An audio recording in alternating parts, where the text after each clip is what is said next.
Covid-19, o vírus que parou o mundo. A pandemia gerada por um inimigo invisível mudou a forma como nos relacionamos. Trouxe à tona debates sobre a ciência, a educação, sobre religiões. O Irã está usando máscara, Israel também está usando máscara. E principalmente sobre humanidade. Vacinas e outros tipos de medicamento foram sendo criados para driblar a inteligência do vírus. Essa gripezinha já levou o amor de muita gente embora. Nas lágrimas e nos gritos de desespero, o questionamento é inevitável. Por quê? Ou como tudo isso começou?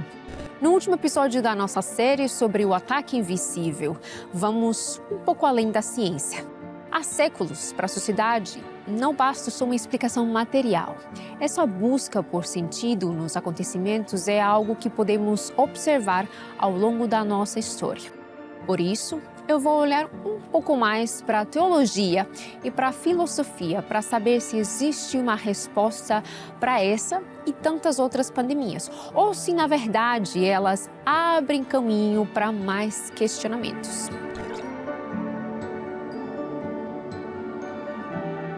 Essas doenças, elas vinham com alguma mensagem, como algum, eventualmente, castigo. Será a Covid-19 uma doença causada por um Deus? A questão não é se Deus está por trás disso ou não, porque as pragas e as pestes, elas acontecem. Como os cientistas que professam algum tipo de fé explicam a suposta criação do vírus? Então, qual seria o propósito de vírus serem criados? A gente não sabe. Não perca isso e muito mais no Origens de hoje. Desde que a humanidade surgiu, é comum um relato de pragas. Antes da ciência ganhar destaque, a religião era a forma mais comum de se explicar o mundo, as suas leis e as suas causas. Na Idade Média, muitas pessoas, motivadas pelo livro de Apocalipse presente na Bíblia, pensavam que a doença era algo ruim que estava acontecendo, como um sinal do fim.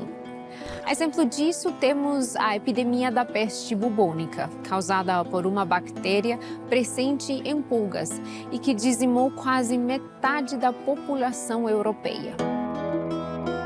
O historiador renomado Jean Dulemieux argumenta que a peste era vista como um dos cavaleiros do Apocalipse, como um novo dilúvio.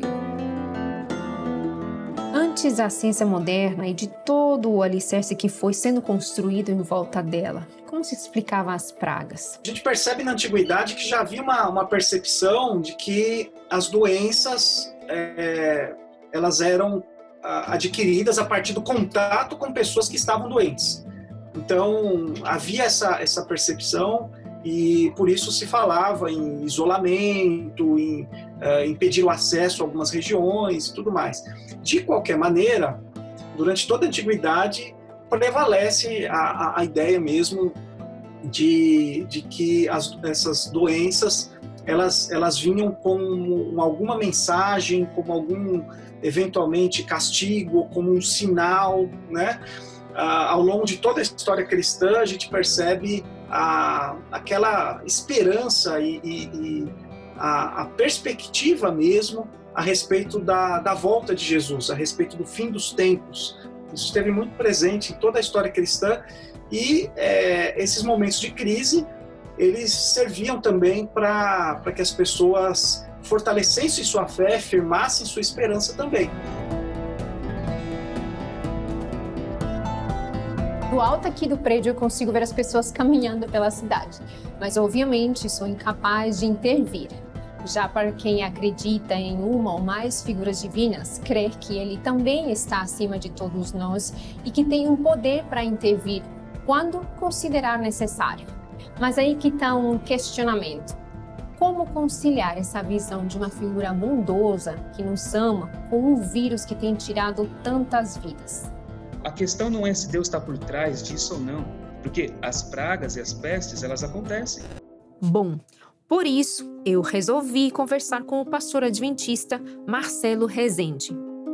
coronavírus não é uma invenção moderna. Coronavírus é uma espécie de vírus que existe. Esse é o novo, mas ele já existe. Então, aconteceu devido a uma questão ali deles, tá? Tem gente que fica teorizando outras origens para o coronavírus, mas a gente não sabe. Agora, qual o propósito de Deus nisso? Entende? Qual é a ação sobrenatural nessa? Não tem uma ação sobrenatural nisso, tá? Não foi algo que veio do céu. Não foi assim uma coisa que misticamente apareceu entre nós. Entende? Isso acontece. Como uma pessoa pode dirigir embriagada e causar um acidente. Qual a responsabilidade divina nisso tudo? Entende? Então, assim, ficar colocando Deus como a causa do problema, entende? E causar esse terror nas pessoas, procurando visar com isso algum tipo de resposta espiritual para as pessoas, é agir de maneira errada, porque não é assim que funciona. A Bíblia, apesar de ser um livro religioso, também é um livro de história e relata pragas e associa essas pragas a Deus. Como é que fica então essa equação de Deus bondoso com um vírus que mata pessoas?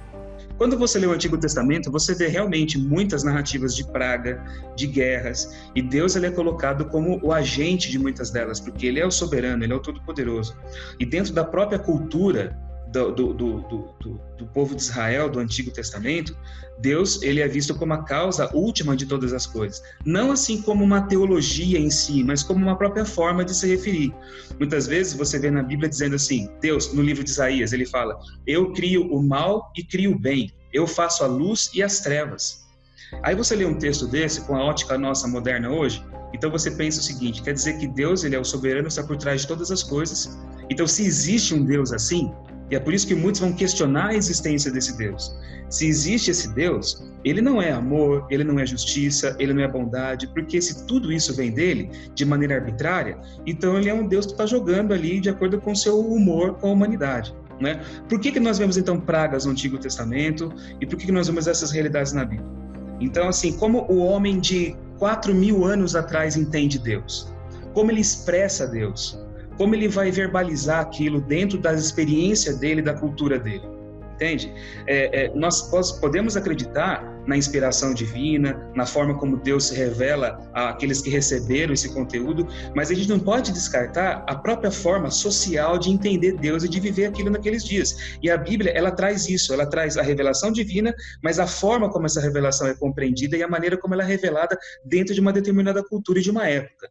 Então, Deus, às vezes, é representado como um rei, ele é representado como o monarca soberano, como um absoluto, entende? Como aquele que tem todo esse poder na mão. Mas o que é bem claro na história é que Deus chama Israel, Deus chama Abraão, Deus chama os seus descendentes e faz um acordo, um pacto com eles, faz uma aliança com eles. E essa aliança, de acordo com todas as alianças e relacionamentos de pacto que nós vemos no Oriente Médio, quando você hoje lê vários registros de reis hititas, reis egípcios que tinham seus vassalos, né? E eles faziam alianças com esses vassalos, essas alianças elas tinham compromissos, né? O soberano se comprometia em cuidar, em proteger, em favorecer a vida ali dos seus súditos, mas havia compromissos também de ambas as partes. Os seus súditos também se comprometiam em serem fiéis ao soberano. E haviam as bênçãos, entre aspas, né, desses relacionamentos e também as consequências, caso o compromisso fosse quebrado. Apesar da religião ter o seu papel na explicação de certos fenômenos, é por meio da ciência que as doenças são descobertas e constantemente tratadas. E isso é um consenso entre cientistas, sejam eles religiosos ou não. A ciência é uma maneira de você tentar entender o mundo que está em volta de você. Você faz isso através de um protocolo, através do método científico, né, com regras, normas, que você trabalha para você tentar conhecer algum fato, algum fenômeno da natureza. A ciência serve para isso. E não é que ela, como quando a ciência surgiu, não é que ela vai desbancar a religião, né? Mas, como a gente sabe, os primeiros cientistas eram todos bastante religiosos, eram muito devotos, né? Então, ela funciona numa relação de complementaridade com aquilo que a religião produz. E a busca por religião ou outros tipos de filosofia não impede com que as pessoas confiem na ciência. Segundo o grupo Ipsos, na América Latina, o Brasil é o país que mais confia na ciência, seguido por México, Argentina e Chile. Eu posso, por exemplo, crer que Deus está agindo nessa pandemia e também crer que o método científico, que a ciência está fazendo a parte dela para lidar com a Covid-19. Essa pandemia é um vírus bastante sofisticado. A gente pode olhar e pensar, alguém pode perguntar, nossa, mas foi Deus que criou esse coronavírus? Olha, Deus criou, as coisas eram boas. Lá em Gênesis está muito dito isso, né? E tudo era muito bom. Deus não criou nada ruim. Tudo que nós vemos ruim hoje são consequências do pecado, consequências de escolhas erradas que nós fizemos. Portanto, respondendo a sua pergunta, não dá para a gente ver uma incompatibilidade entre o que a ciência tem feito hoje, né, com respeito, no caso dessa pandemia, e os ensinamentos que nós temos na Bíblia a respeito do poder de Deus na natureza, né? Essas coisas são complementares, são compatíveis umas com as outras, né? Eu, pelo menos, não vejo como diferir isso aí. Dá para se conviver bem. É claro que a ciência procura dar uma explicação naturalista, né? Nós, às vezes, colocamos no meio dessa discussão questões filosóficas, questões que vão além da ciência puramente, né? Mas a ciência procurou dar uma resposta natural para a pandemia e tem obtido sucesso com relação a isso. Quando o novo coronavírus passou a infectar pessoas, muito se especulou sobre como ele teria surgido. Será que foi um laboratório?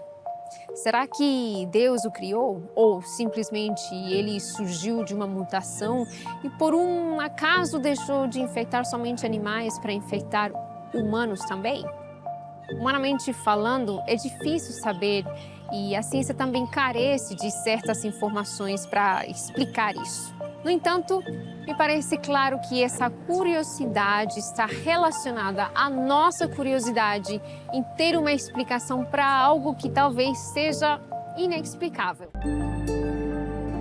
Com milhares de casos espalhados pelo mundo, a Covid-19 se tornou rapidamente o inimigo número 1 a ser vencido. Vacinas, medicamentos e outros tipos de tratamentos foram sendo criados para dar fim à pandemia, que teve o seu início em 2020. Para entender mais de como profissionais enfrentam a doença, eu vim até o Hospital Adventista de São Paulo. A Covid, que muitos dizem que veio para ficar, né? A gente vai conviver, ou estamos aprendendo a conviver, né, com a Covid. Mas tem alguma coisa que o impactou mais deste vírus, da pandemia toda? Talvez o que mais me tenha impactado foi o sentimento de estar diante do desconhecido. E a gente, diante do desconhecido, a gente fica com N interrogações. Quando a gente olhava para o que estava acontecendo, em primeiro lugar, lá na China, parecia uma coisa muito distante. Depois veio aproximando-se mais quando chegou na Europa, na Itália. Vocês se lembram, e os nossos amigos telespectadores se lembrarão daquele episódio dos caminhões do exército italiano levando as pessoas para serem sepultadas lá da Lombardia. Então, a gente via isso acontecendo lá, logo a Espanha, os Estados Unidos, e a coisa ia chegar a nós aqui, e nós nos perguntávamos, nós aqui no centro de São Paulo, não é? O que acontecerá conosco aqui? Como serão os casos que receberemos? Teve horas que você sentiu assim, meu Deus, o que eu estou fazendo? Como é que vai dar para enfrentar um vírus desse? Quando realmente o andar ficou fechado para todos os pacientes com Covid, realmente foi assim um alarme mesmo e intensificou ali o trabalho, né? 100% a gente olhando os pacientes. Teve um episódio também que o paciente rebaixou, assim, cerca de 1 hora, ele estava bem e depois rebaixou, já estava com falta de ar. Aí a gente já teve que levar as pressas para a UTI. E ele estava bem, o paciente até razoavelmente jovem, Mas e isso acaba abalando, né? Apesar de todos os cuidados, é uma doença extremamente contagiosa, extremamente perigosa, então a gente tinha que integrar todo mundo, uns cuidando dos outros, e Deus foi abençoando, mas realmente é inimaginável. Você vê um caso atrás do outro, com uns milhares e milhares, esses 3% na taxa global que a gente perdeu, é uma taxa global, mas para quem perdeu o pai, a mãe, o filho, para ele é 100% de complicação. Eu penso que esse momento quando eu como paciente, se me coloco como paciente, diante de uma doença que não se dispunha ainda de um tratamento eficaz, que poderia ceifar a minha vida, ela me coloca diante de interrogantes do que vem pela frente, de qual é o futuro, né? O futuro significará que eu não vencerei esta doença, que eu sucumbirei e aqui acabarão todas as coisas?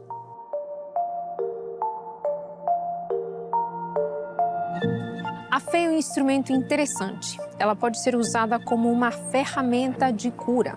O Instituto Dante Passanese, com quase 300 artigos de todo o mundo, concluiu que a prática religiosa pode reduzir o risco de morte em 30%. Então, como o cristianismo dava um sentido para a vida nesses tempos de crise, o otimismo, a perspectiva dos cristãos, e ela atraía um olhar negativo dos romanos que acabaram os acusando em muitos momentos de serem culpados das epidemias e do que seria um castigo dos deuses para o Império Romano. Então, era uma época, nessas épocas de crise, nessas épocas de mortandade, o cristianismo ele se difundia bastante. Além disso, a religião inspira uma curiosidade por entender o mundo pela perspectiva divina. E com isso, muitos são os questionamentos sobre a existência de inimigos invisíveis. Nesse caso, não um ser sobrenatural, mas um vírus que matou milhões de pessoas ao redor do mundo. Há muitas coisas invisíveis que não foram descobertas e estão agindo de maneira poderosa na humanidade desde o início. O vírus é um ponto, apareceu. Ninguém sabe como agir com ele, ninguém sabe o que acontece. É claro que, conseguindo observar, o vírus é invisível a olho nu, mas no laboratório você enxerga ele ali. Você vê o resultado da ação do vírus na sociedade, no mundo. Então você já começa a entender como ele está agindo. Então, assim, esse questionamento científico da mente humana é tremendamente útil para a gente poder compreender esse mundo que a gente não vê. Mas eu não tenho todas as respostas na mente humana científica. E olhando esse cenário atual agora, eu tenho um mundo invisível de uma maneira muito mais poderosa, presente e influente no mundo material do que a gente imagina. E a Bíblia fala disso. Quando você vai entender a maneira como a Bíblia descreve a realidade, ela vai inverter o processo. A gente pensa assim, tudo aquilo que eu vejo, tudo aquilo que eu toco, tudo aquilo que é material corresponde à realidade. Então, isso é a consciência dos fatos, entende? E o mundo espiritual é uma negação dessa realidade, então é a inconsciência dos fatos. Mas, na verdade, quando você começa a entender a maneira como a Bíblia descreve a existência, o homem, com aquilo que vê, com aquilo que pega, com aquilo que ele observa, com aquilo que ele consegue encapsular na teoria científica dele, é uma ponta final do processo. Então, assim, é o elemento inconsciente da coisa. Existe muito mais à minha volta que eu não consigo entender. E é o relacionamento entre aquilo que eu vejo com aquilo que eu não vejo que vai mostrando para mim como a realidade pode ser. Então, eu não posso me fechar nem para um lado nem para o outro. Eu não posso negar a ciência. Eu não posso negar a análise dela. Eu não posso negar aquilo que é conseguido no laboratório. Por outro lado, eu também não posso fechar os olhos para dizer que aquilo que eu não vejo não existe. Para dizer que aquilo que eu não consigo captar não influencia. Buscar respostas me parece algo muito natural para nós, seres humanos. Por isso, em um mundo imperfeito, porém tão rico em detalhes, a ciência, a filosofia, a religião são formas de responder a alguns dos nossos questionamentos. Sendo o Senhor um cientista criacionista, ou seja, um acadêmico, mas que crê em um Deus como sendo o originador da vida como conhecemos, como explicar a criação do coronavírus? Existe uma resposta para isso? É um projeto inteligente o fato do coronavírus poder infectar uma célula. Existe todo um mecanismo bioquímico por trás disso, né? Mas o fato de ser um projeto inteligente não quer dizer que é uma coisa que foi estabelecida por Deus. Deus criou todas as coisas não é que Deus estava prevendo o pecado, prevendo a queda do homem, mas ele criou o nosso organismo com um potencial para adaptar a certas situações. Todos os seres vivos, eles têm uma capacidade de mudança, de se adaptarem ao meio ambiente. Eu, como criacionista, e os criacionistas em geral, acredito que Deus criou os seres vivos com essa capacidade, com um material genético bem flexível, de modo que eles podem sofrer mudanças e, sim, sofrerem a ação da seleção natural para se adaptarem a mudanças. Lógico, são mudanças, a gente está falando aqui de mudanças pequenas e não mudanças enormes que vão criar novos grupos de organismos. Então, essa capacidade é inerente dos seres vivos. Eu acredito que Deus, como Criador, Ele criou todos os seres vivos que existem. Bactérias, seres humanos, animais e vegetais. Bactérias, acredito que antes do pecado, elas tinham um propósito benéfico apenas. Então, elas não causavam doenças. Isso provavelmente deve ter surgido com o pecado e a modificação dos organismos, e elas passaram a causar doenças que são doenças graves hoje. Os vírus é uma pergunta mais complexa, porque todos os vírus, eles atacam as células e destroem as células, então eles seriam prejudiciais em todos os sentidos. Então, qual seria o propósito de vírus serem criados? A gente não sabe. Será que os vírus surgiram após o pecado? Podem ter sido criados ou modificados de outros organismos após o pecado? Essa é uma possibilidade.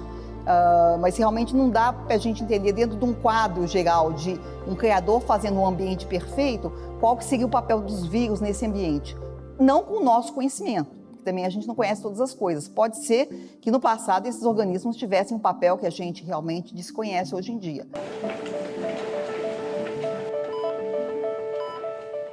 No entanto, não temos conhecimento sobre tudo e nem somos obrigados a ter. Se a pandemia é resultado da fúria de Deus, não sabemos. Se ele surgiu espontaneamente, não sabemos. Nós apenas supomos com base naquilo que acreditamos. O que sabemos é que a Covid-19, assim como tantas outras doenças, existe. Portanto, devemos aprender a lidar com ela da melhor maneira possível, para que mais vidas continuem sendo salvas. Todo trabalho que aliena, que separa, que segrega, que divide e que faz com que a pessoa desvalorize a realidade presente em nome de uma fé, de uma outra vida futura, isso não representa a fé verdadeira que a Bíblia ensina. Esse foi o último episódio da temporada Ataque Invisível. Se tem algum tema que você gostaria de ver em uma temporada no futuro, deixe o seu comentário. Enquanto isso, se quiser ver mais vídeos sobre diversos assuntos científicos, temos várias playlists aqui no canal.